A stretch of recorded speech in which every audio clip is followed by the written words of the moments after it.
तो दशहरा आप लोगों के लिए गए नहीं? आप लोग छुट्टी नहीं दी?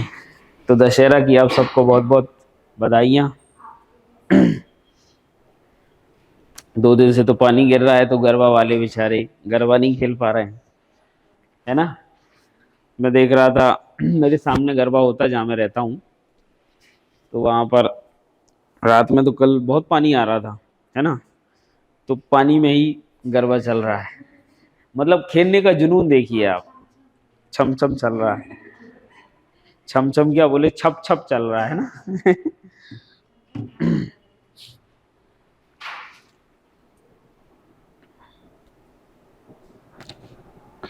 हाँ जी, कहाँ थे बेटा अपन?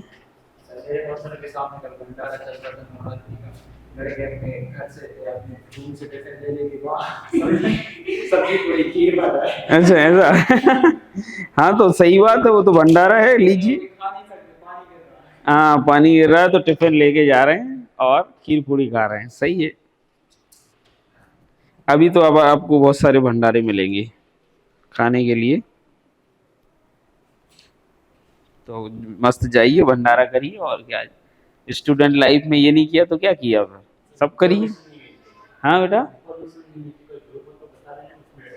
अच्छा ऐसा।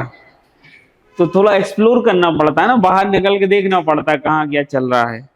मंदिरों वंदिरों में जाओ थोड़ा तो आपको मिलेगा, थोड़ा निकलो बाहर। ऐसा है कि हॉस्टल में बैठे बैठे अगर कोई बता दे तो ऐसा हमेशा तो होता नहीं है। थोड़ा ऐसे घुमाया करो एक आध घंटे के लिए भी, तो समझ में आ जाता है कि हाँ इस साइड कोई भंडारे का प्रोग्राम है। या कोई मंदिर में कोई पुजारी से पूछ लिया करो भंडारा कब है, जरा बताना।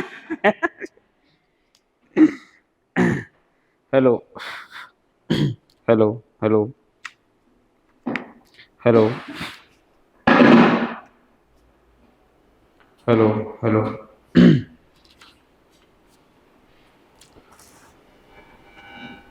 हम लोगों ने तो इंजीनियरिंग टाइम में, जब हम इंजीनियरिंग कर रहे थे, अब आप लोग भी ग्रेजुएशन तो कर ही रहे होंगे, तो हम लोगों ने बहुत प्रॉक्सियां लगाई। प्रॉक्सी इन द सेंस, किसी की शादी में बिना बुलाए जाना, दैट इज प्रॉक्सी, है ना। तो हम लोगों ने, जैसे शादियों का सीजन स्टार्ट हो जाता है, तो अभी 11 से एकादशी के बाद हो जाता है, तो उस हम एकादशी में, फिर एकादशी के बाद से हम लोग खाना नहीं बनाते थे तब तक जब तक ये शादियां चल रही हैं। रात में खाना बनना ही नहीं है, बस क्या लगना है, एक जोड़ी कपड़े, ठीक है। तो कपड़े तो सबके पास रहते ही हैं शादी वादी में पहनने लायक। तो हम क्या करते थे, हर रात को बढ़िया कपड़े पहन के गए और किसी भी शादी में ऐसे जा रहे जैसे अपने घर की शादी है,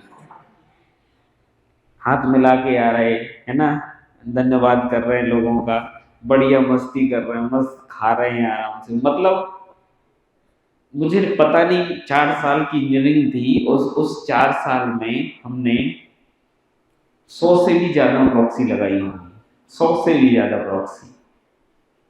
मतलब गिनती तो नहीं की कभी, पर ऐसा याद है कि हर एक दिन जाते थे हम। और कभी कभी तो हद ये हो जाती थी बेटा कि एक शादी में पसंद नहीं आया, दूसरे में चलते हैं, दूसरे में नहीं आया, तीसरे में चलते हैं। तो ऐसा हुआ कई बार तो। मतलब अलग ही लेवल की इंजॉयमेंट करी मैं बताऊं आपको। और ये भंडारे वगैरह तो कहीं नहीं छोड़ना भैया, कया भंडारा है चलो। मस्ती, खूब मस्ती करी। वो दिन बाद में याद आते हैं, है ना, कि यार कितनी मस्ती करते थे। अब तो किसी शादी में बुलाए नहीं जाते हम, है ना, कोई बुलाए हमें तब भी हम नहीं जा पाते। हाँ जा, वहां से क्यों कर रही है, यहाँ आके करो ना। हाँ क्वेश्चन ये है कि सर आप जैसे बीच में ना तुम जैसे लिखने का बहुत सारा एक साथ दे दोगे और आके समझाओगे, ऐसा तो नहीं बोलोगे ना? कैसा? जैसे आपने बोला कि चलो मैं पीडीएफ आज सेंड करता हूँ ग्रुप में, हाँ आप लिखना हाँ। और मैं यहाँ पे आके एक्सप्लेन कर दूंगा। किसने बोला आपको ऐसा? नहीं मैं पूछ रही हूँ नहीं, सर। किसने बोला आपको ऐसा? नहीं मैं बस पूछ रही हूँ। तुमने कहीं से इन्फॉर्मेशन मिल गई ना ये? कौन ने बताया आपसे? सर मैं मेरा सोर्स नहीं बताती। तुम्हारा सोर्स नहीं तो बैठ जाओ चुपचाप, बैठ जाओ। कम बात करा करो लोगों से, पहली बात तो, है ना। और दूसरी क्लास की ताकाझाकी इसमें मत किया करो। उस क्लास का सिस्टम अलग चलता है, इस क्लास का अलग चलता है। ठीक है, क्या बोल रहा हूँ, समझ रही हो? जितने लोगों से तुम बात करती हो ना, उन सबसे बात करना बंद कर दो। किस मैटर पर? उनके यहाँ क्या चल रहा है, तुम्हारे यहाँ क्या चल रहा है। ठीक है, पीडीएफ से क्या होगा क्या नहीं होगा वो सारी चीजें समय पर मिलती हैं, समझ रहे हो? और ये कौन बता रहा है तुम्हें, जरा मुझे इसका नाम तो बताओ। हम्म तुम्हारे सोर्स कितने हैं? हम्म पढ़ाई करने आई हो, पढ़ाई करो चुपचाप। आई बात समझ में? तुम्हारा सिलेबस टाइम पे होगा, ज्यादा यहाँ वहाँ लोगों की बातों में मत फंसो।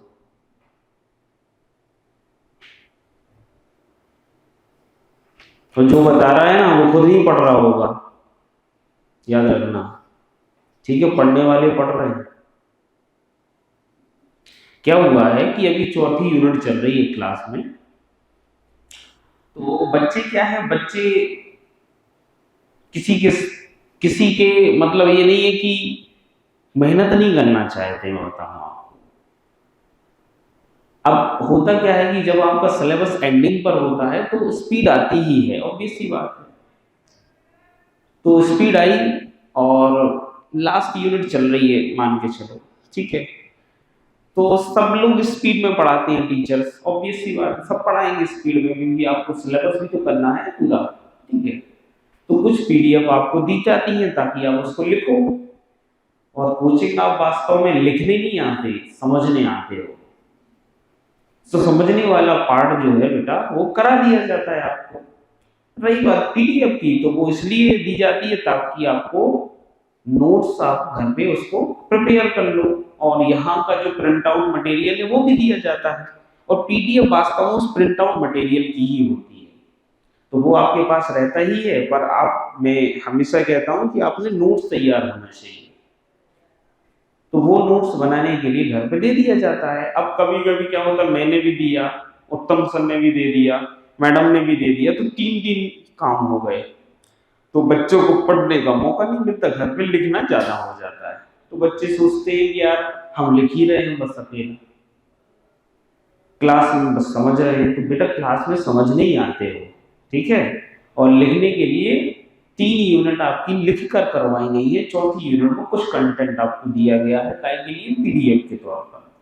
और यही पीडीएफ की बात ये कहीं से सुना के इधर आ गई, ठीक है। मेरी क्लास में इस तरीके की कभी बात मत करना, नहीं तो तुम्हें क्लास से पहले तो भगाऊंगा मैं। हरी बात समझ में? क्लास में लूंगा बैठने, जितना तुम खुल रही हो लोगों से, इतना नहीं खुलना है बेटा। ज्यादा बात मत करो किसी से, पढ़ने आई हो पढ़ाई करो।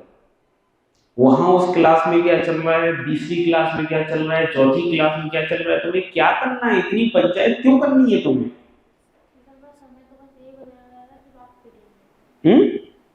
क्या बोल रहे हो? सर मुझे बस इतनी पता चला था कि आप पीडीएफ देते हैं। हाँ, किसने बताया था कि पीडीएफ देता हूँ? हाँ, तुम नहीं बता पाओगी। जिसने बताया है उससे ये बोलना कि हाँ पीडीएफ से ही पढ़ोगे तुम, अब मत पढ़ना सर से, ठीक है। सर की क्लास में मत जाना, मुझे पता चल गया ना तो उसको मैं यहाँ से पहले भगाऊंगा, ठीक है। मतलब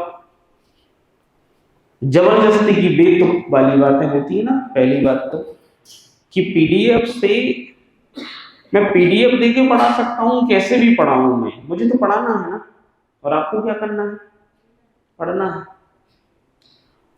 और 3 यूनिट आपको लिखवा के कर, पहली बात तो मैं आपको बता दूं, बहुत सारा कंटेंट आपको डिक्टेट करवाना है, यहाँ पर हम तो लिखवा रहे हैं आपको। हमें स्पष्ट इंस्ट्रक्शन है कि बच्चों को सिनॉप्सिस फॉर्म में पढ़ाना है। क्या पढ़ाना है? सिनॉप्सिस। लेकिन आप लोगों का इतना डेवलपमेंट हुआ ही नहीं बेटा, अभी आप लोग फर्स्ट ईयर सेकंड ईयर वाले हो, अभी से मैं सिनॉप्सिस फॉर्म में पढ़ाऊंगा, आप लोगों को कुछ समझ में नहीं आएगा। तो हमें शुक्रिया अदा करना चाहिए कि हम एक एक चीज पढ़ा रहे हैं आपको, बहुत अच्छे से पढ़ा रहे हैं। नहीं तो हमारा सीधा गाइडेंस है कि जो ग्रेजुएट बैच है ये 1 ईयर बैच कहलाता है, इसमें आप डिक्टेट करके पढ़वाएंगे, सिनॉप्सिस फॉर्म में पढ़ाया जाएगा आपको। और जो अंडर ग्रेजुएशन का बैच है उसमें क्या है, एक एक चीज पढ़ाई, एक एक चीज लिखवाई जाती है। दोनों बैच की अपनी अलग मानसिकता होती है। अब कुछ बच्चे कौन सी मानसिकता लेके आ जाते हैं, अंडर ग्रेजुएशन वाली, वहां एक एक शब्द लिखवाया जाए। तो आप अंडर ग्रेजुएशन में लो ना एडमिशन भाई, आप बने में क्या कर रहे हो यहाँ? यहाँ तो केवल समझाया जाएगा, घर पे लिखना होगा आपको। लेकिन फिर भी हम सब क्या करते हैं, आपको एक एक शब्द लिखवा रहे हैं, और कुछ चीजें ऐसी हो जाती है पीडीएफ फॉर्मेट में दे देते हैं आपको। तो क्या समस्या क्या है आपको, मुझे समझ नहीं आ रही। क्या समस्या है इसमें?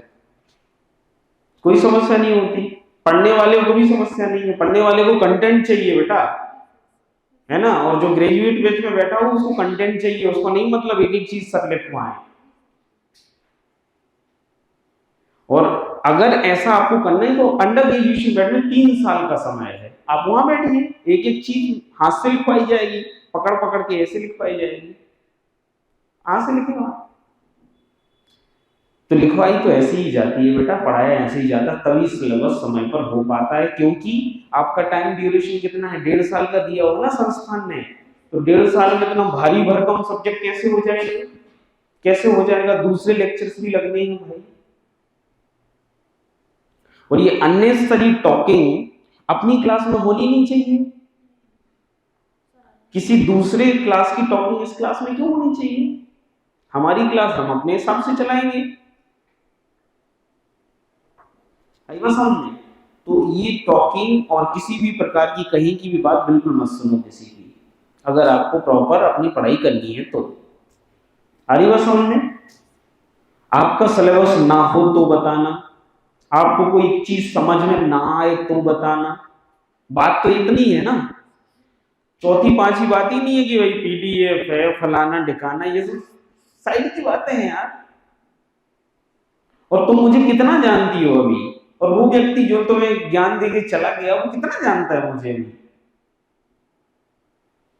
बेटा तुम जैसे हजारों आए और हजारों चले गए, उनको पढ़ाया मैंने। तुम लोग कितने हो, मुश्किल से गिने चुने 10-12 स्टूडेंट हो, मैंने 400-400 बैचों के स्टूडेंट्स को पढ़ाया है, समझ रहे हो? 400-400 बैच वाले स्टूडेंट्स को पढ़ाया है और उनको भी विदा किया है आराम से। अभी एक बैच खत्म करके आ रहा हूं, समझ रहे हो?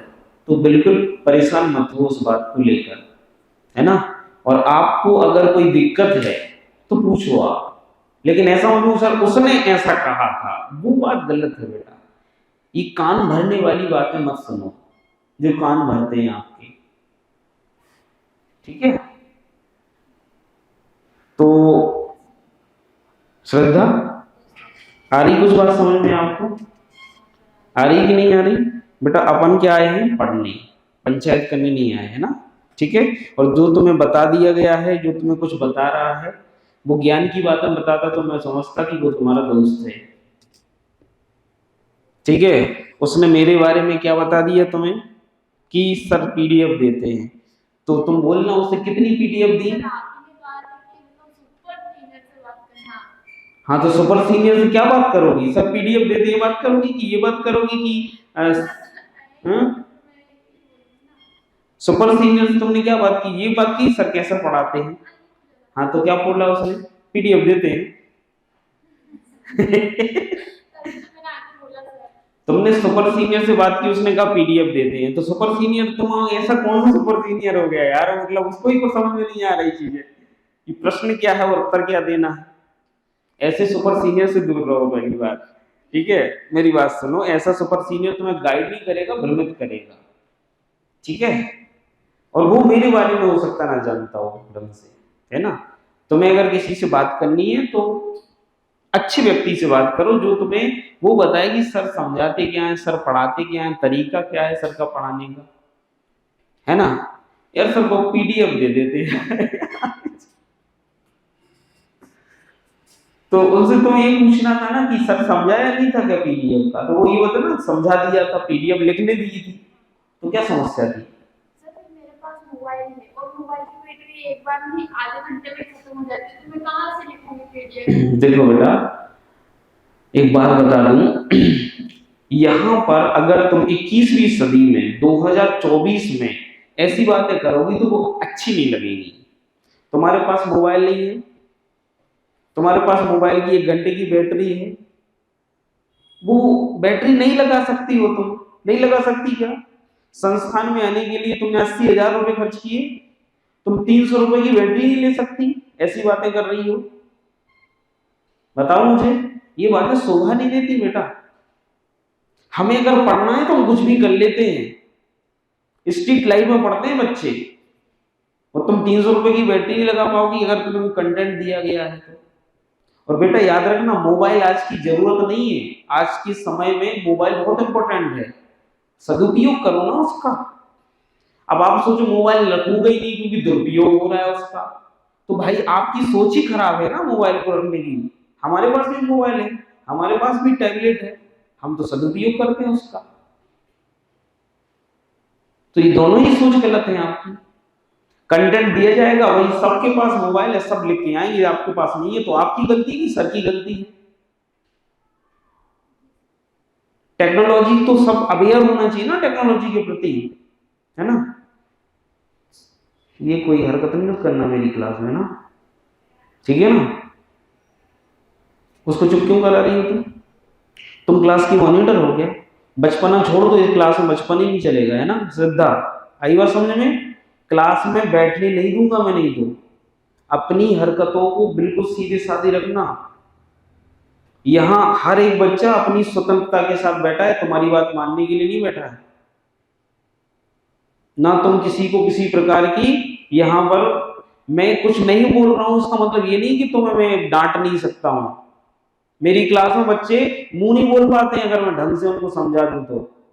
याद रखना, जितना पूछा जाए उतना आंसर देना, और फालतू की हरकतें बिल्कुल बिल्कुल मत करना, क्लास में नहीं बैठने दूंगा मैं। ये क्लास तुम्हें क्या लग रहा है, पहली दूसरी की क्लास चल रही है क्या? तुम्हारे कारण सब बच्चे डिस्टर्ब होते हैं, क्योंकि अननेसेसरी तुम कुछ भी बातें करती जाती हो। हम बचपन में लेते हैं, चलो यार बच्ची है, कोई दिक्कत नहीं है। बिहेव लाइक अ सिविल से एस्पिरेंट्स यार, थोड़ी सी बचपने से बाहर आओ, अच्छा बिहेवियर करो। ऐसा नहीं होना चाहिए कि तुम्हारी क्लास में इस तरीके का वो चल रहा है। आ रही बात समझ में कि नहीं? नहीं तो आई बिल्कुल टॉलरेट नहीं करूंगा मैं चीजों को, बिल्कुल भी नहीं। सीधे क्लास से बाहर, मेरी क्लास में नहीं बैठ पाओगे आप।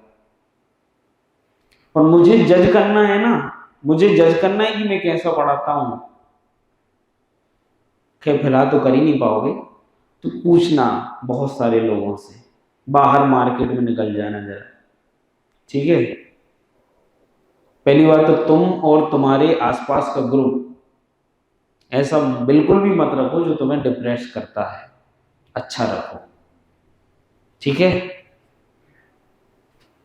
और अभी समझ में नहीं आएगा, हो सकता है अभी आपको ज्योग्राफी ढंग से समझ में आ ही नहीं रही हो, क्योंकि ज्योग्राफी ना तो मध्य प्रदेश है ना पॉलिटी है।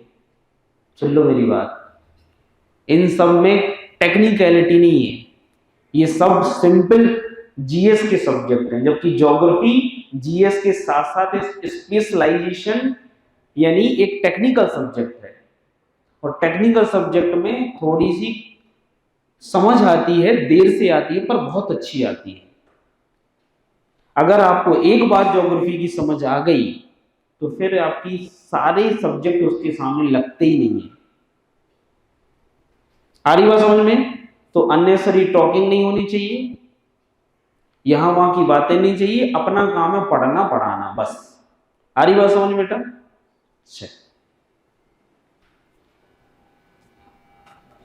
कोई क्लास को डिस्टर्ब नहीं करेगा, हमारी क्लास जैसी चल रही है स्मूथली चलनी चाहिए। लास्ट क्या देखा था बेटा अपन ने? महाद्वीप स्थापन हो गया, प्लेट विवर्तन की अपन देखने वाले हैं, ठीक है। हेडिंग डाल दो आप लोग, प्लेट विवर्तन की सिद्धांत।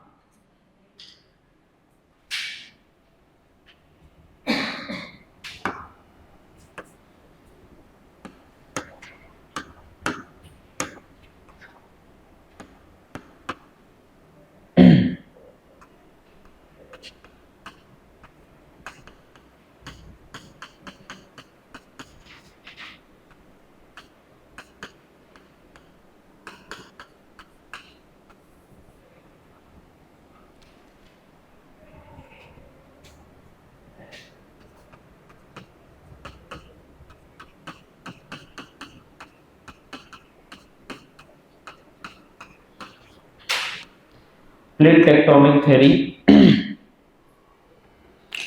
के बारे में देखेंगे अपन।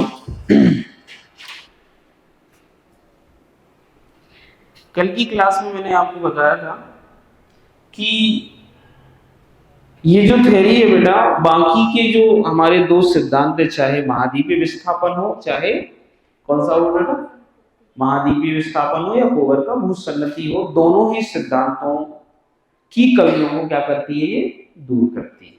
ठीक है, इसमें जितने भी प्रकार की भू आकृतियां हैं, जितने भी प्रकार के स्थल रूप हैं, जो भी हमें पृथ्वी पर देखने को मिलते हैं, उन सबकी व्याख्या कौन कर पाता है बेटा, प्लेट विवर्तनिकी कर पाती है।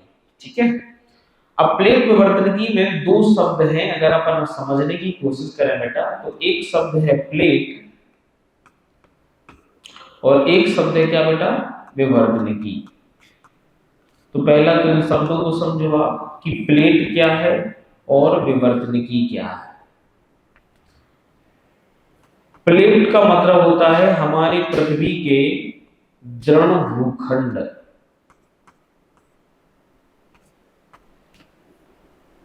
क्या मतलब है प्लेट का बेटा, हमारी पृथ्वी के दृढ़ भूखंड। दृढ़ भूखंड का मतलब वो महाद्वीपीय भी हो सकते हैं भूखंड और वो महासागरीय भी हो सकते हैं।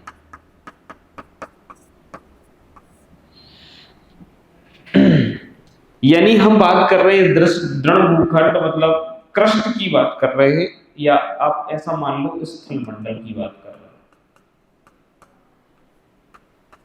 किसकी बात कर रहे हैं बेटा, स्थल मंडल। तो क्या आता है स्थल मंडल में, अपर क्रस्ट, ऊपरी भूपर्वटी, लोअर मतलब निचली भूपर्वटी और ऊपरी प्रवाह, यही है ना स्थल मंडल, यही है कि नहीं स्थल मंडल। और ये पूरा का पूरा कैसा था, कल बताया था मैंने, सॉलिड, ठोस अवस्था में। तो स्थल मंडल का वह भाग जो ठोस है, उसको अपन ने क्या कहा बेटा, दृढ़ भूखंड। ये महाद्वीपीय भी हो सकता है और ये महासागरीय भी हो सकता है, और इसी को क्या कहा जाता है बेटा, प्लेट। तो हमारी पृथ्वी में जो भी भाग आपको दिख रहा है, चाहे वो महाद्वीप के फॉर्म में हो, चाहे वो महासागरों के फॉर्म में हो, सबकी सब क्या है बेटा, प्लेटें कहलाती हैं। क्या कहलाती है, प्लेटें। ऐसा मेरा नहीं मानना, ऐसा उस वैज्ञानिक का मानना है जिसने ये सिद्धांत दिया। किसने दिया, तो इस सिद्धांत का प्रतिपादन किया था बेटा, मैंने कल बताया था, प्रतिपादन किया इसका हैरी हेस ने।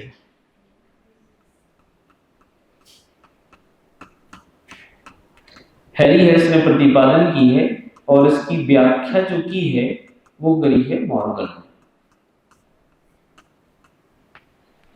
ठीक है, तो मॉर्गन व्याख्याकार हैं, जबकि प्रतिपादक कौन है बेटा, हैरी हेस। तो हैरी हेस के अनुसार प्लेट क्या है बताओ मुझे सभी, दृढ़ भूखंड है जो महाद्वीप भी हो सकते हैं और महासागरीय भी हो सकते हैं। आ रही बात समझ में। चलिए, अब बात आती है कि अगर प्लेट हमें समझ में आ गया तो विवर्तनिकी भी समझ में आनी चाहिए। क्या समझ में आनी चाहिए, विवर्तनिकी। तो विवर्तनिकी का मतलब होता है बेटा, ये जो प्लेटें हैं, प्लेटों के मध्य होने वाली अंतःक्रिया,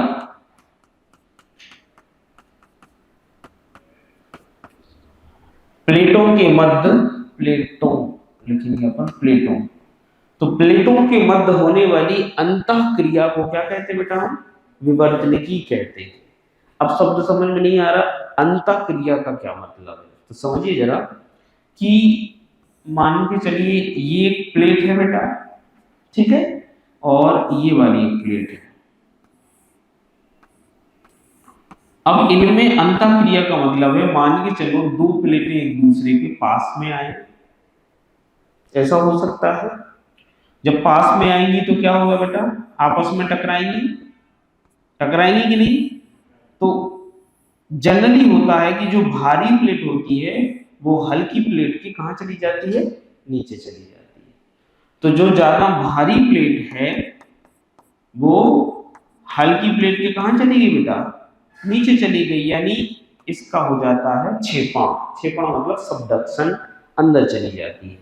क्या हो जाता है बेटा, क्षेपण हो जाता है। इसको इंग्लिश में कहते हैं सबडक्शन। ठीक है, सबडक्ट हो जाती है। तो इसका सबडक्शन हो गया, क्षेपण हो गया, ये चली गई अंदर। जब दो प्लेटें आपस में ऐसी टकराती है सामान्य तौर पर, तो ये एक अंदर क्रिया हो गई, हुई कि नहीं। अब मान के चलो यहां पर एक प्लेट थी, ये एक प्लेट है, इसमें एक बल लग रहा है, कौन सा बेटा, तनाव लगा हुआ, तनाव। तो तनाव बल लगने से क्या होगा बेटा, एक प्लेट दूसरी प्लेट से क्या हो जाएगी, मतलब बीच में दरार पड़ जाएगी, पड़ जाएगी कि नहीं। तो ये भी एक अंतःक्रिया हुई कि नहीं।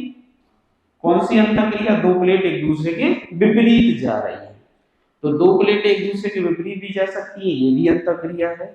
दो प्लेट एक दूसरे के पास आ सकती है, ये भी अंतःक्रिया है। या ऐसा भी हो सकता है कि एक प्लेट दूसरी प्लेट के ना तो पास जा रही है ना दूर जा रही है, उससे क्या कर रही है, ऐसे सीधे सीधे रगड़ रही है। समझ रहे हो ना, ऐसे नहीं हो रही है, ऐसे नहीं हो रही है, ऐसे ऐसे हो रही है। समझ रहे हो।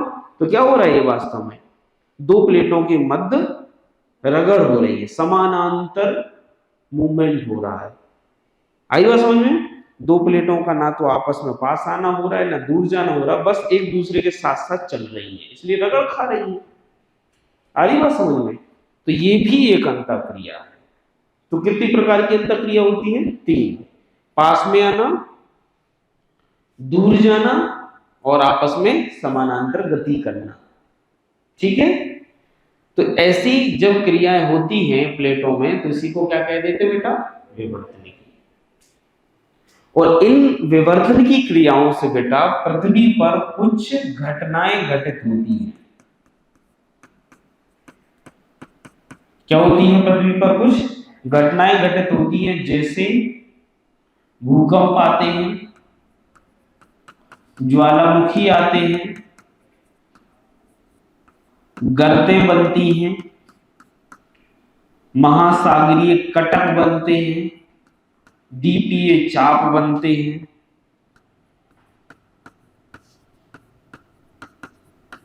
आदि। तो ये सारी घटनाएं घटित होती हैं। इसके अलावा पर्वत, पठार, मैदान, इन घाटी, झीलें, इनका भी निर्माण होता है। तो ये तो घटनाएं घटित हो रही हैं, और कुछ भू आकृतियों का भी निर्माण होता है, जैसे पर्वत, पठार, मैदान, घाटी, ये भू आकृतियां ही बनती हैं। वो सब बताऊंगा मैं बेटा। अभी अपन विवर्तनिकी का मतलब समझे केवल। तो क्या समझे प्लेट शब्द से, प्लेट क्या है, दृढ़ भूखंड है। ठीक है। और विवर्तनिकी क्या है, इन दृढ़ भूखंडों के मध्य होने वाली अंतःक्रिया। तो अच्छा, इसकी परिभाषा क्या बनाएंगे फिर अपन, प्लेट विवर्तनिकी क्या है। तो प्लेट विवर्तनिकी को अपन ऐसा कहेंगे कि हमारी पृथ्वी पर पाए जाने वाले दृढ़ भूखंड प्लेट है, इनके मध्य होने वाली अंतःक्रिया विवर्तनिकी है, और यह सम्मिलित प्रक्रिया प्लेट विवर्तनिकी है। कह सकते कि नहीं, जिसके परिणाम स्वरूप क्या होगा, विभिन्न घटनाएं घटित होती हैं, भूकंप, ज्वालामुखी, गर्तें, कटके, द्वीपीय, और विभिन्न स्थलाकृतियों का निर्माण होता है, पर्वत, पठार, मैदान। आई बात समझ में। परिभाषा कर सकते हो ना, टफ लग रहा है कुछ, पीडीएफ दूं।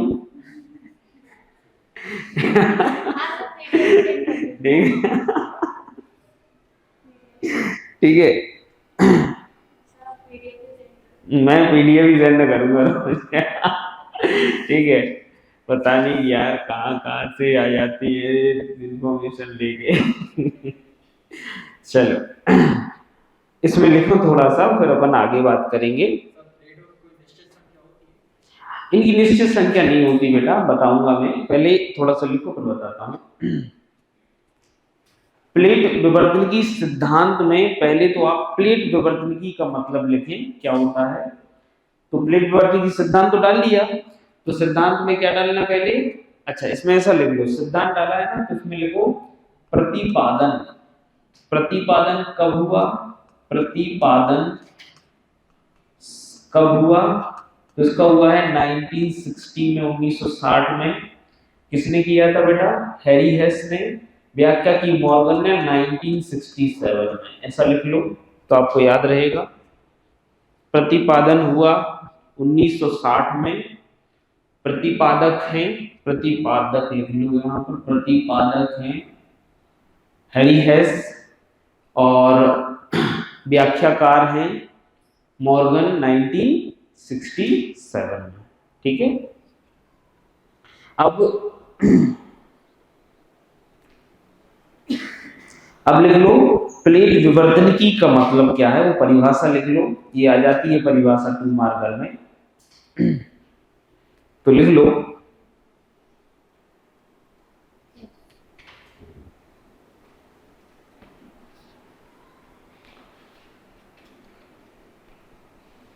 पृथ्वी पर पाए जाने वाले, पृथ्वी पर पाए जाने वाले दृढ़ भूखंडों को, पृथ्वी पर पाए जाने वाले दृढ़ भूखंडों को प्लेट, पृथ्वी पर पाए जाने वाले दृढ़ भूखंडों को प्लेट, प्लेट कॉमा, तथा इन प्लेटों के, तथा इन प्लेटों के मध्य होने वाली अंतःक्रिया को, इन प्लेटों के मध्य होने वाली अंतःक्रिया को विवर्तनिकी, विवर्तनिकी तथा इस सम्मिलित प्रक्रिया को प्लेट विवर्तनिकी कहते हैं।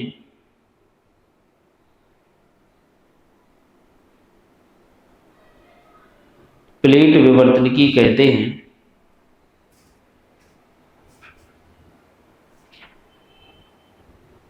जिसके परिणाम स्वरूप, जिसके परिणाम स्वरूप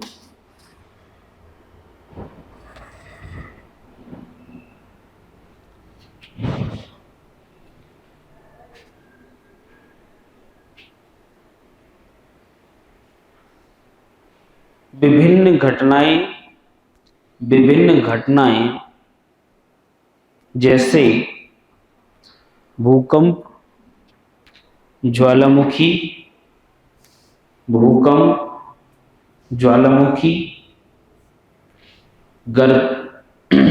गर्तें,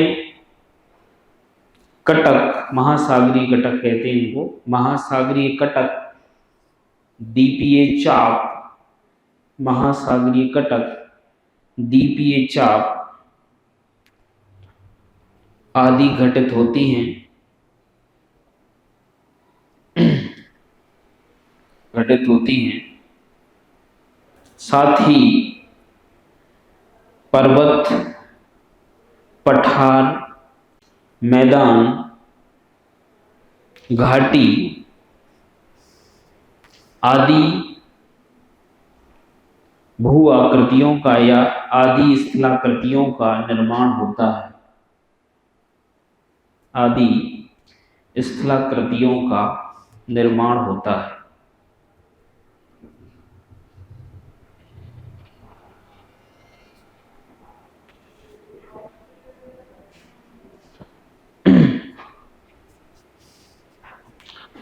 ठीक है, अब बात आती है कि इसमें अपन ने एक शब्द लिखा है ना पर्वत, और अपन को क्या पढ़ना है, हिमालय की उत्पत्ति, हिमालय के है पर्वत है। तो इतनी सारी चीजें प्लेट विवर्तन की बताता है, जिसमें क्या शामिल है बेटा, पर्वत भी शामिल है। ठीक है, तो उसके बारे में बात करेंगे, लेकिन सबसे पहले हमारी पूरी पृथ्वी पर ढेरों प्लेटें हैं। क्या है? ढेरों प्लेटें हैं। नासा ने ऐसी 100 प्लेटों के बारे में अनुमान बताया है। कितनी प्लेटों के बारे में? 100 प्लेटों के बारे में, जिसमें से 6 या 7 प्लेटें, कोई 6 बोलता है, कोई 7 बोलता है, ठीक है, या कोई 8 भी बोलता है, 2 पोजिशन 8 भी बताते हैं।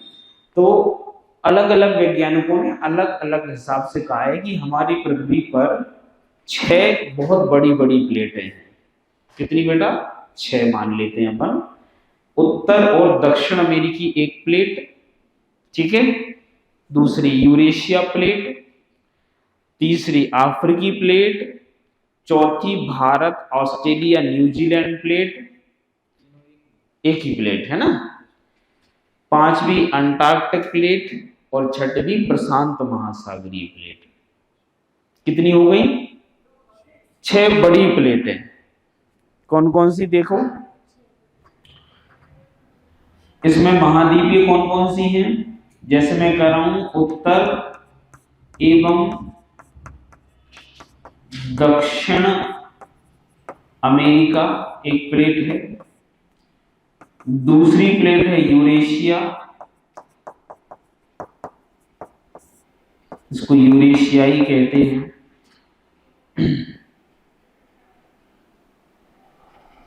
यूरेशिया लिख लो।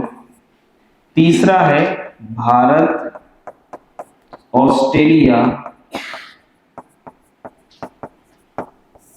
भारत ऑस्ट्रेलिया और न्यूजीलैंड।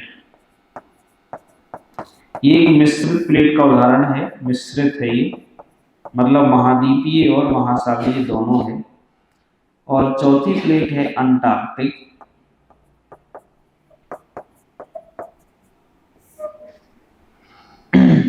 पांचवी प्लेट है अफ्रीका, और यहां महासागरीय, प्योर महासागरीय प्लेट है प्रशांत। तो टोटल प्लेटें हो जाती हैं 6।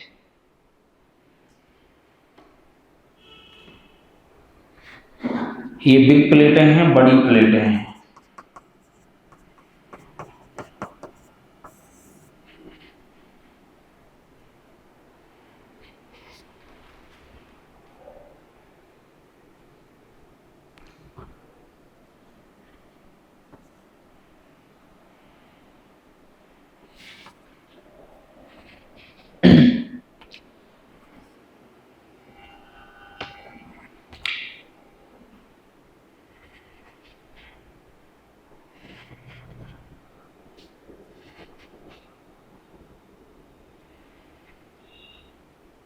मिश्रित का क्या मतलब है यहां पर?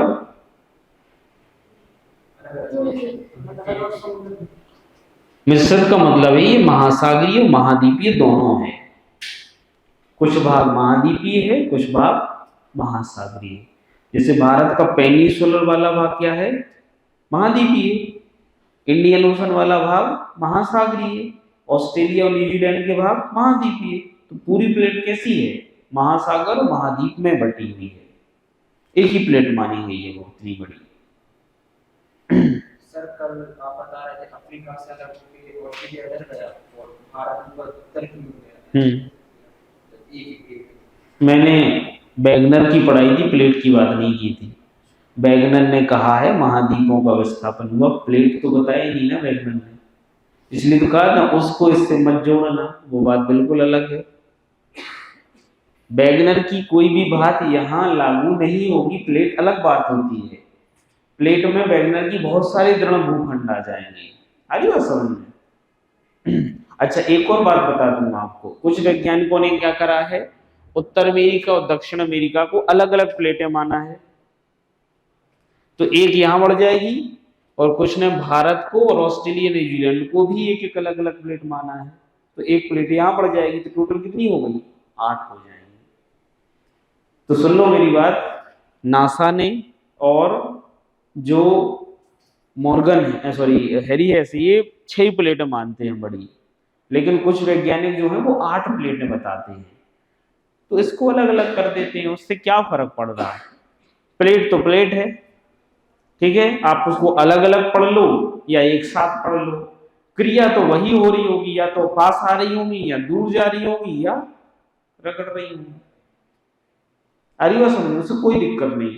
और ऐसी 20 से भी ज्यादा छोटी प्लेटें हैं, 40-50 से ज्यादा सूक्ष्म प्लेटें हैं, बहुत सारी प्लेटें हैं। प्लेटों को याद नहीं करना क्योंकि वो टॉपिक ही नहीं है ना हमारे इसमें।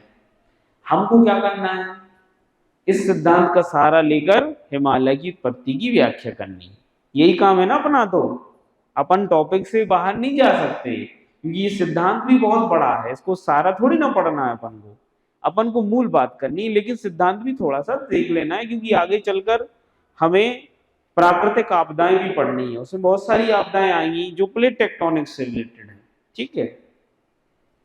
अब बात आती है बेटा कि इन प्लेटों के मध्य में क्या हो रही है, अंतःक्रिया, और इन अंतःक्रिया की वजह से क्या बनेंगे, इस तरीके की स्थल रूप बनते हैं। अब बात आती है कि इनकी अंतःक्रिया किस रूप में होती है, ठीक है। तो जो मॉर्गन साहब हैं ये व्याख्याकार हैं चूंकि, तो इन्होंने कहा है कि 3 प्रकार से, मतलब जो हमारी प्लेटें हैं, एक तो पहली बात उन्होंने कहा कि प्लेटों के किनारे महत्वपूर्ण होते हैं। क्या महत्वपूर्ण होते हैं बेटा, किनारे, किनारे मतलब मार्जिन। क्या महत्वपूर्ण होते हैं बेटा, मार्जिन या किनारे महत्वपूर्ण होते हैं। तो जैसे मैंने कहा कि एक प्लेट ये है और दूसरी प्लेट ये है, तो इसमें मार्जिन क्या होगा बेटा, किनारा क्या होगा, ये वाला भाग होगा कि नहीं होगा, किनारा तो समझ ही रहे हो ना, तो ये किनारा होगा, ऐसे ही यहां पर ये वाला किनारा होगा। तो प्लेटों के जो मार्जिन होते हैं, किनारे होते हैं, ये क्या होते हैं बेटा, इंपॉर्टेंट होते हैं, बिकॉज इन्हीं किनारों के सहारे सभी प्रकार की घटनाएं घटित होती हैं, सभी विवर्तन की घटनाएं इन्हीं के सहारे होती हैं। क्योंकि 2 प्लेटें अगर पास में आएंगी तो इन्हीं किनारों के सहारे हम देखते हैं कि अंतःक्रिया होगी, दूर दूर जाएंगी तो भी किनारे ही बनेंगे, और रगड़ होगी तो भी किनारों के सहारे ही होगी। तो इन्होंने कहा ये किनारे बहुत महत्वपूर्ण है, और ऐसे 3 किनारे होते हैं। कितने किनारे होते हैं बेटा, 3। एक होता है रचनात्मक, एक होता है विनाशात्मक, और एक होता है संरक्षी। कितने किनारे होते हैं, 3। एक रचना करता है तो रचनात्मक हो गया, दूसरा विनाश करता है तो विनाशात्मक हो गया, और तीसरा ना तो रचना करता है ना विनाश करता है, तो उसको क्या कह दिया, संरक्षण करने वाला। भाई ना तो रचना कर रहा ना विनाश, तो संरक्षण ही पहरा ही दे रहा है, वो किसी बात। तो देखना रचनात्मक किनारा कब बनेगा, रचनात्मक किनारा तब बनेगा जब 2 प्लेटें, यहीं पर बना रहा हूं मैं, जब 2 प्लेटें एक दूसरे के पास आती हैं। क्या हो बेटा, 2 प्लेटें एक दूसरे के पास आए, ठीक है, इतना समझते चलो धीरे धीरे। विनाशात्मक प्लेट किनारा कब बनेगा, सॉरी रचनात्मक प्लेट किनारा उल्टा हो गया, 2 प्लेटें एक दूसरे के दूर जाए करना था। हाँ, ये 2 प्लेटें जब एक दूसरे के दूर जाती हैं तो रचनात्मक बनता है। विनाशात्मक कब बनता है, जब 2 प्लेटें एक दूसरे के पास आती हैं तो क्या बनता है, विनाशात्मक। और संरक्षी कब बनता है, जब 2 प्लेटें, तो मैं ऐसा बना रहा हूं ताकि समझ में आए, जब 2 प्लेटें आपस में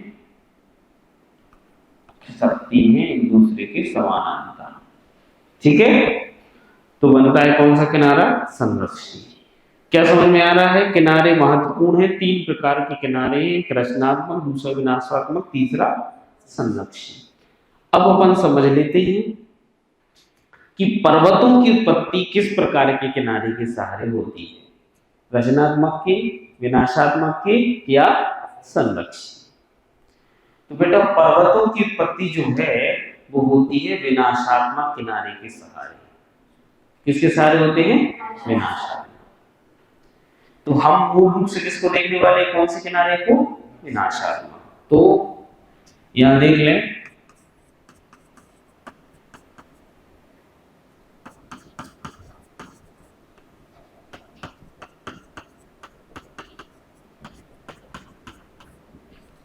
विनाशात्मक प्लेट किनारा।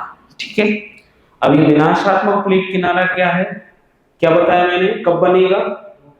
जब दो प्लेटें एक दूसरे के क्या है बेटा, पास में आए, तभी बनेगा। तो जब दो प्लेटें एक दूसरे के पास में आती हैं तो मॉर्गन कहते हैं हम दोनों प्लेटों के घनत्व की तुलना करते हैं। किसकी तुलना करते हैं? घनत्व की। इसका मतलब है कौन सी प्लेट हल्की है, कौन सी प्लेट भारी है, ये तुलना करेंगे पहले। जब दो प्लेटें एक दूसरे के पास में आएगी तो अंतःक्रिया होने के पहले हम ये तुलना करेंगे कि कौन सी प्लेट ज्यादा हल्की है, कौन सी प्लेट भारी है, क्योंकि यही डिपेंड करेगा कि अंतःक्रिया कैसी होगी।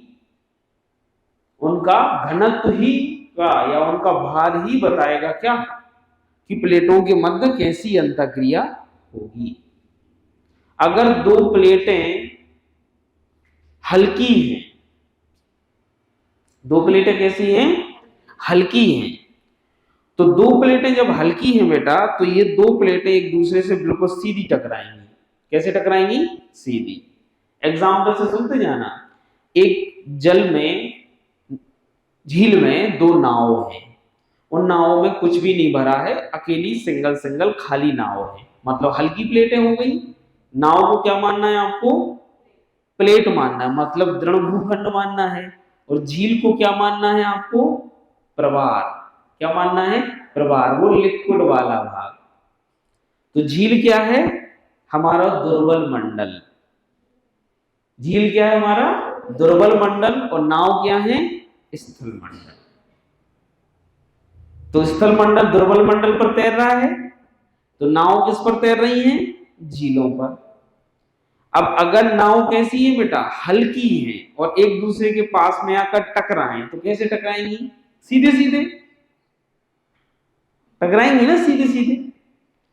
लेकिन अगर एक नाव में हमने लोहा भर दिया और एक नाव में भर दी रुई, तो भारी कौन सी हो गई? दोनों भरी हैं, लेकिन एक भारी है एक हल्की है। रुई वाली क्या होगी? पानी में थोड़ी ऊपर रहेगी, और जो लोहे वाली होगी वो पानी में नीचे धसी रहेगी। रहेगी कि नहीं है ना, डूबी रहेगी। ऐसे ही जो हल्की प्लेट होती है वो क्या होती है? वो दुर्बल मंडल पे ऐसी उठी रहती है, और जो भारी रहती है वो दुर्बल मंडल में थोड़ी सी धसी रहती है। अब ये क्या ऐसे मिलेंगी? क्या ऐसी मिलेगी? क्या दोनों नाव नहीं मिलेगी ना। ये कैसे मिलेगी? ऐसे मिलेगी। तो ये हल्की है, ये हल्की हो गई, ये कैसी हो गई? भारी, तो नीचे हो गई। तो ये ऐसे मिलना है ना, ऐसे। तो जो भारी प्लेट है वो हल्की प्लेट के कहां जाएगी? नीचे जाएगी कि नहीं जाएगी? यही होना है। तो जब दो हल्की प्लेटें मिले तो सीधे मिलेंगी, और दो भारी प्लेटें मिले तो ऐसे होगा। इनका होगा कि नहीं होगा? तो मॉर्गन कहते हैं कि कंपैरिजन करके देखेंगे तो महाद्वीप की प्लेट हल्की होती है और महासागर की प्लेट भारी होती है। हल्की प्लेट कौन सी होती है? महाद्वीप की। जैसे मैं कहूं कि प्रशांत महासागर की प्लेट अमेरिका की प्लेट से टकराए, तो हल्की कौन सी प्लेट होगी? अमेरिका, क्योंकि उसमें केवल स्थल है। लेकिन जो प्रशांत महासागर, वो स्थल में साथ साथ जल का भी तो भार है, और जल की डेंसिटी तो सबसे ज्यादा होती है, तो वो क्या हो जाती है? भारी। तो प्रशांत प्लेट जब किससे टकराएगी? अमेरिकी प्लेट से, तो जाएगी कौन सी प्लेट नीचे? प्रशांत प्लेट। जाना है कि नहीं जाना? तो प्रशांत प्लेट अमेरिकी प्लेट की कहां चली जाएगी? नीचे। लेकिन मैं कहूं भारत की प्लेट यूरेशिया की प्लेट से टकराए तो भारत की कैसी है? भारत की प्लेट चूंकि मिश्रित है, लेकिन मैं कह रहा हूं प्रायद्वीपीय भारत जो आ रहा है अफ्रीका से, वो तो स्थल है ना, और यूरेशिया भी क्या है? स्थल है। लेकिन यूरेशिया बड़ा है और भारत कैसा है? छोटा। तो दोनों ही प्लेटें क्या बिल्कुल सीधी टकराएंगी कि थोड़ी सी नीचे होकर टकराएंगी? थोड़ी सी नीचे होगी, क्योंकि दोनों हैं तो हल्की, क्योंकि दोनों महाद्वीपीय है। लेकिन यूरेशिया क्या है? आकार में बड़ी है और भारत छोटा है, तो यूरेशिया थोड़ी सी तो भारी होगी। मतलब ऐसी बात है, एक बड़ी नाव है एक छोटी नाव है, तो बड़ी नाव का तो भार रहेगा ना, ऑब्वियस सी बात है यार, ज्यादा तो वो थोड़ी नीचे रहेगी।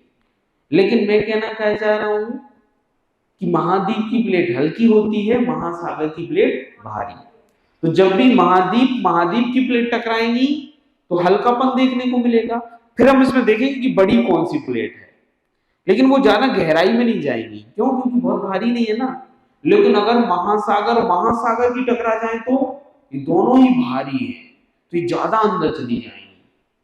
आई बात समझ में? एक भारी थी और उससे भी भारी प्लेट है तो ज्यादा तेज गति से टकराव होगा। एक महाद्वीप की प्लेट एक महासागर से टकराए तो महासागर वाली महाद्वीप के कहां चली जाएगी?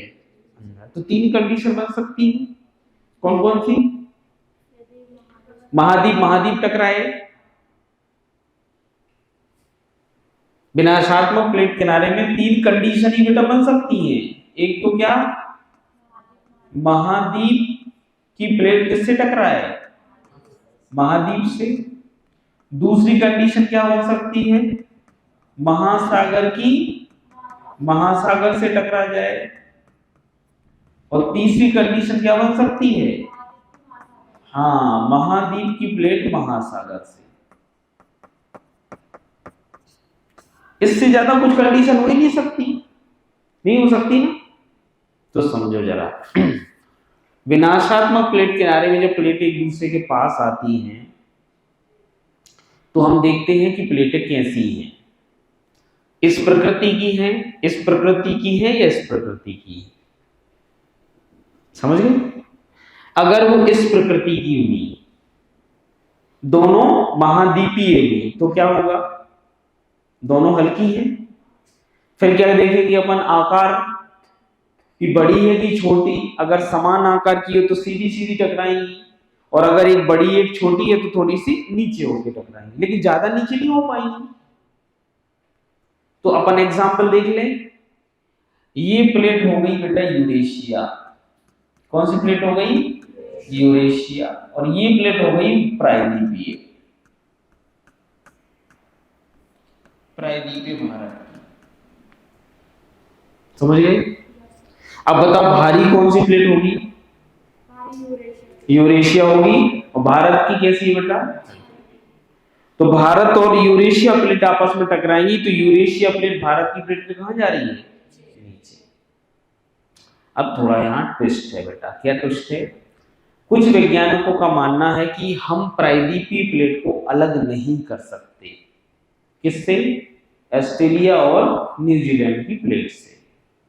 तो वैज्ञानिक कहते हैं कि यहां भारी प्लेट यूरेशिया नहीं है, भारत की है। सुन तो लो, क्योंकि ये एक मिश्रित प्लेट है। तो मिश्रित में वो क्या है शामिल है? हिंद महासागर भी शामिल। मतलब हमारा ये भारत की प्लेट, यहाँ ऑस्ट्रेलिया प्लेट, और यहाँ क्या बेटा? न्यूजीलैंड। ये एक पूरी प्लेट है।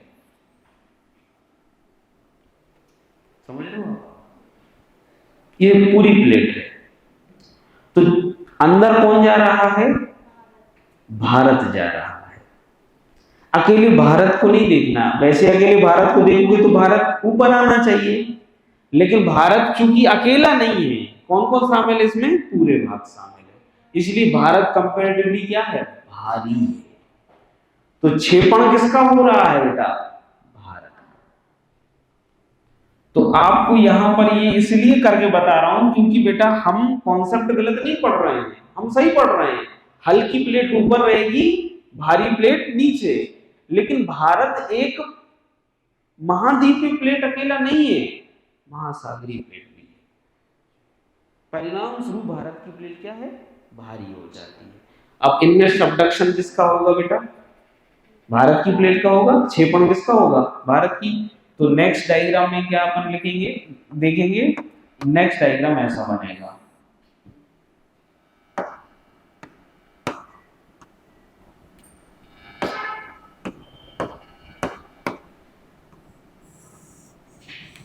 जो यूरेशिया प्लेट है और जो भारतीय प्लेट है, ये इसके ऐसे नीचे चली जाएगी।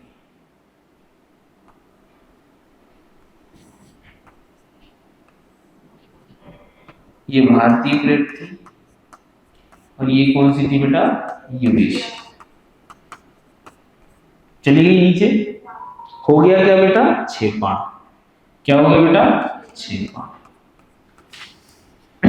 हो गया क्षेपण। तो जब दो प्लेटें आपस में टकराती हैं तो भारी प्लेट हल्की प्लेट के नीचे चली जाती है। अब ये नीचे जाके कहां जा रही है बेटा, ये नीचे जाके वास्तव में कहां जा रही है बताओ मुझे।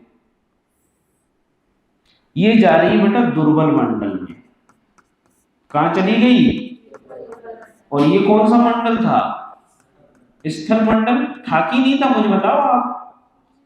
ऊपर की प्लेट टकरा रही थी लेकिन वो घुस गई नीचे, तो कहां चली जाएगी, दुर्बल मंडल में, क्योंकि तैर तो उसी में नहीं, दो नाव टकराएंगी तो वो पानी में चली जाएगी ना, तो दुर्बल मंडल में चली। अब दुर्बल मंडल किस अवस्था में बेटा, तरल अवस्था में, पिघली हुई अवस्था, यानी यहां भरा हुआ है क्या बेटा बताओ, मैग्मा।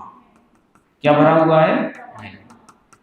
ठीक है, अब ये मैग्मा भरा हुआ है और यहाँ का तापमान कैसा है बेटा, ज्यादा है, तापमान ज्यादा है। तो मुझे बताओ स्थल की प्लेट नीचे जाएगी तो ज्यादा तापमान के कारण ज्यों की त्यों रहेगी कि पिघल जाएगी, पिघल जाएगी। तो स्थल की प्लेट नीचे जाने पर क्या हो जाएगी बेटा, पिघल जाएगी। मतलब इसमें क्या होने लगेगा, इसमें गलन होने लगेगा, ये धीरे धीरे से पिघलकर टुकड़ों में बढ़ जाएगी। पिघलेगी कि नहीं बताओ मुझे, ये पिघल गई, पिघल गई, लावा बन गई। अब मुझे बताओ यहां पर लावा की जो मात्रा है वो ज्यादा हो गई, कंपैरेटिवली ज्यादा हो गई ना लावा की मात्रा। और लावा की जब मात्रा ज्यादा होगी तो क्या होगा बेटा, यहां पर एक एनर्जी जनरेट होगी, क्योंकि प्लेटें आपस में टकरा रही हैं तो एक एनर्जी जनरेट होती है। इसको क्या बोलते हैं, कौन सी एनर्जी, जियोथर्मल एनर्जी, भूतापीय ऊर्जा। और उस भूतापीय ऊर्जा के कारण यहाँ का जो क्या है बेटा, लावा मैग्मा है, मैग्मा कहाँ आएगा, धीरे धीरे ऊपर आएगा, क्योंकि भूतापीय ऊर्जा कहाँ आती है, ऊपर। और दो प्लेटें जब टकराएंगी तो बीच में दरार तो बनी जाएगी, बनेगी कि नहीं बनेगी, ये देखो बीच में दरार बन रही कि नहीं, ये इन दोनों के बीच में। तो यहाँ पर मैं बता देता हूं आपको, यहाँ पर एक दरार क्रिएट हो जाती है। किस रंग से बनाऊं, इस रंग से। यहाँ पर एक, अरे ये दरार बन गई, बनी दरार बेटा ये। और इस दरार के सहारे धीरे धीरे जियोथर्मल जो एनर्जी है, भूतापीय ऊर्जा है, इस मैग्मा को कहां ले जाएगी, ऊपर। तो यहां से बेटा जो हमारा मैग्मा है वो कहां चलना शुरू होगा बेटा, ऐसे ऊपर शुरू होगा, ऐसे ऐसे ऊपर जाएगा और यहां से उद्गार हो जाएगा, काय का, ज्वालामुखी का। आ गया ज्वालामुखी। और साथ ही साथ क्या होगा, भूकंप भी आ जाएगा, क्योंकि दो प्लेटें टकराएंगी तो भूकंप नहीं आएंगे क्या, सबसे पहले तो भूकंप भी आएंगे,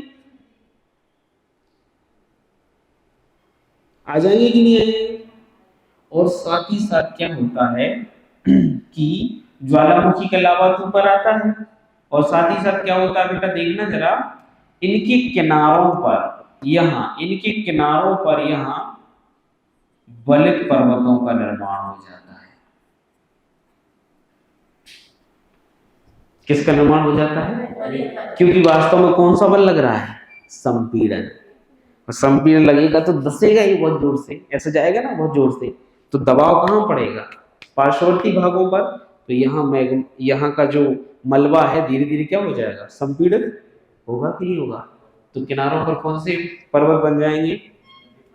वलित पर्वत बनेंगे कि नहीं? और इसीलिए क्या बन गया है, क्या बन गया है यहाँ पर? हिमालय बन गया। यूरेशिया प्लेट भारतीय प्लेट से टकराई तो हिमालय बना। भूकंप आते हैं पर ज्वालामुखी नहीं आते। हिमालय में कहीं ज्वालामुखी आते हैं क्या? नहीं आते। तो मॉर्गन कहते हैं, सुनना जरा ध्यान से, मॉर्गन कहते हैं कि जब भी मिश्रित प्लेट हो या दो महाद्वीपीय प्लेटें हो, ठीक है, ये आपस में टकराएंगी तो जो महाद्वीप की प्लेट होती है जो नीचे जा रही है वो बहुत नीचे नहीं जाती, मतलब वो कहां नहीं पहुंचती बेटा? दुर्बल मंडल तक नहीं पहुंच पाती, तो ज्यादा पिघल नहीं पाती, और पिघल नहीं पाएगी तो मैग्मा ऊपर नहीं आ पाएगा। इसीलिए भारतीय प्लेट जब यूरेशियन प्लेट से टकराई और भारतीय प्लेट का सबडक्शन हुआ तो भारतीय प्लेट बहुत गहराई में नहीं जा पाई। भारतीय प्लेट बहुत गहराई में नहीं जा पाई तो पिघली नहीं तो भूकंप तो आते हैं इस क्षेत्र में पर ज्वालामुखी नहीं आते, इसलिए कहीं ज्वालामुखी नहीं मिलते। पर विश्व में ऐसे कई स्थान है जहां ज्वालामुखी आते हैं ऐसी प्लेटों के टकराने से। तो भारत में एक थोड़ा सा ये क्या है, ट्विस्ट है भारत की प्लेट की तरफ कि यहां ज्वालामुखी देखने को नहीं मिलती। सारी बात समझ में? पर ज्वालामुखी भी आते हैं। अब हम दूसरी कंडीशन देख लेते बेटा। अच्छा, इससे क्या क्या हो सकता है? कॉमनली क्या हुआ है? भूकंप आए हैं और वलित पर्वतों का निर्माण। लेकिन ना तो क्या हुआ है बेटा, ज्वालामुखी देखने को मिला अभी हमें, ना ही ये गर्त देखने को मिली, ना कटक, ना डीपीए चाप, ये नहीं मिले देखने को। अच्छा हाँ, एक बात बता दूं, पर्वत पठार मैदानी के एक साथ ही बनते हैं, ये एक ही प्रकार के उच्चावच है। पर्वत के साथ साथ मैदानी बन जाता है और पठार भी बन जाते हैं। तो पर्वत बन गया मतलब पठार मैदान भी बन ही जाते हैं, ये अलग स्थिति नहीं है। अपन को इन दोनों को, इनको भी देखना है ये कैसे बनते हैं। सुनना जरा, हिमालय तो बन गया, बता दिया हिमालय बनना। अब मैं थोड़ी सी और बात आपको बता देता हूं ताकि समझ में आए, ठीक। अब देखना, अगर ऐसी कंडीशन हो तो बेटा, ऐसी कंडीशन हो अगर तो कि दो प्लेटें कैसी हो, एक प्लेट बेटा, एक प्लेट मान के चलो ये प्रशांत की प्लेट है और एक प्लेट जो है जो जापान सागर की प्लेट है, जापान एवं फिलीपीन सागर,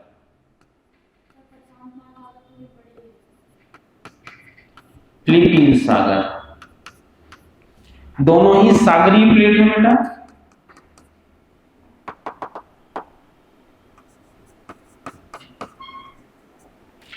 ये भी जलीय प्लेट है, ये भी जलीय प्लेट है, दोनों ही भारी है कि नहीं है? तो मॉर्गन कहते हैं जब दो जलीय प्लेटें यानी महासागरीय प्लेटें टकराती हैं तो भयानक तरीके से क्या होती है? अंतःक्रिया होती है बहुत तेज गति से, और बहुत तेज गति से अंतःक्रिया होती है, एक सेकंड समझ लो। तो ये प्लेट क्या हो जाती है बेटा, जो भारी प्लेट है वो क्या हो जाती है? भारी प्लेट हल्की प्लेट के कहां चली जाती है बेटा? नीचे, वो बहुत ज्यादा नीचे चली जाती है, बहुत ज्यादा नीचे, और इतने नीचे चली जाती है कि कहां पहुंच जाती है बेटा? ये दुर्बल मंडल में। वेरी गुड, कहां पहुंच जाती है बेटा? दुर्बल मंडल, मैग्मा के पास पहुंच जाएगी। तो यहां से मैग्मा कहां आएगा बेटा? ऊपर। तो यहां से ज्वालामुखी होगा कि नहीं होगा उद्गार? वलित पर्वत भी बनी जाएंगे, बनेंगे, ये सीधी सी बात है, बन जाएंगे। और साथ ही साथ क्या हो जाएगा बेटा? ये देखो, भूकंप तो आएगा ही, कभी सी बात है। यहां पर अगर आप देख रहे हो तो ये जो आप अगर स्ट्रक्चर देख रहे हो यहाँ पर, ये वाला, अरे ये कलर के साथ पता नहीं क्या हो जाता है। ये स्ट्रक्चर देखो, ये देख रहे हो आप, ये गहरापन है बेटा। बड़ी मोटी मोटी प्लेटें टकरा रही तो एक प्लेट दूसरे के नीचे चली गई, तो देखो गहराई बढ़ गई, बढ़ी कि नहीं? तो सागर अगर यहाँ इतना गहरा था तो और गहरा हो गया, देखो इतना गहरा हो गया सागर, ये सागर की गहराई बढ़ गई कि नहीं? देखो, तो इसको कहते हैं गर्त। क्या कहते हैं बेटा? गर्त। तो गर्तों का निर्माण भी हुआ कि नहीं हुआ?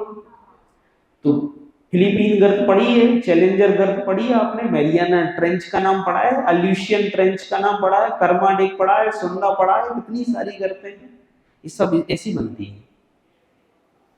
तो गर्त बन गई, दो महासागरीय प्लेटों के टकराने से गर्त बनी, इसलिए तो प्रशांत महासागर के नीचे जो हमारी मैरियाना ट्रेंच है वो और गहरी है, प्रशांत जितनी गहरी है उससे भी ज्यादा गहरी है, 11,000 मीटर। आई बात समझ में? 11 किलोमीटर गहरी है वो, प्रशांत महासागर से भी गहरी है। आ रही बात समझ में? 11,000 किलोमीटर की है उसकी लंबाई, मतलब सॉरी डेप्थ, गहराई, इसीलिए ये गहराई बढ़ जाती है बेटा। तो क्या बन गई? गर्त बन गई। अब ये जो कटक हैं और द्वीपीय चाप हैं, कटक इसमें नहीं बनते हैं, कटक बनते हैं दूसरी प्रकार की रचनात्मक, मतलब जब दो प्लेटें एक दूसरे के विपरीत जा रही हैं, ये तो पास आ रही है, विनाशात्मक में कटक नहीं बनते। ठीक है, कटक दूसरा। अब महाद्वीपीय महासागरीय, अभी बता ही दिया मैंने आपको, महाद्वीपीय हमेशा कहाँ जाएगी बेटा? महासागर के नीचे। तो प्रशांत प्लेट किससे टकरा रही है बेटा? अमेरिकी प्लेट से। किससे? अमेरिकी। तो प्रशांत प्लेट कहाँ जा रही है? नीचे। तो जब भी महाद्वीपीय महासागरीय प्लेट टकराएंगी, महासागरीय नीचे जाएगी, दुर्बल मंडल में जाएगी, मैग्मा ऊपर आएगा, तो भूकंप भी आएगा, ज्वालामुखी भी आएंगे, पर्वत भी बनेंगे, और अगर बात करें गर्तों का निर्माण भी होगा। तो रॉकी एंडीज पर्वत बन गए, बनेगी नहीं? इसी इलाके में बेटा भूकंप भी आते हैं, और यही इलाका पैसिफिक रिंग ऑफ फायर का है, प्रशांत महासागर का अग्नि वलय कहते हैं इसको। यहाँ ज्वालामुखी बहुत आते हैं और यहीं पर बहुत सारी गर्तें भी हैं। क्यों है? इसी कारण से। आ गई बात समझ में? इससे ज्यादा जानकारी मैं कल दूंगा थोड़ी सी, आज क्या है टाइम बहुत ले लिया मैंने मैडम का, सर सॉरी यार वो टॉपिक ही ऐसा फंस गया कि बीच में छोड़ नहीं पाया। चलिए बेटा, थैंक यू वेरी मच।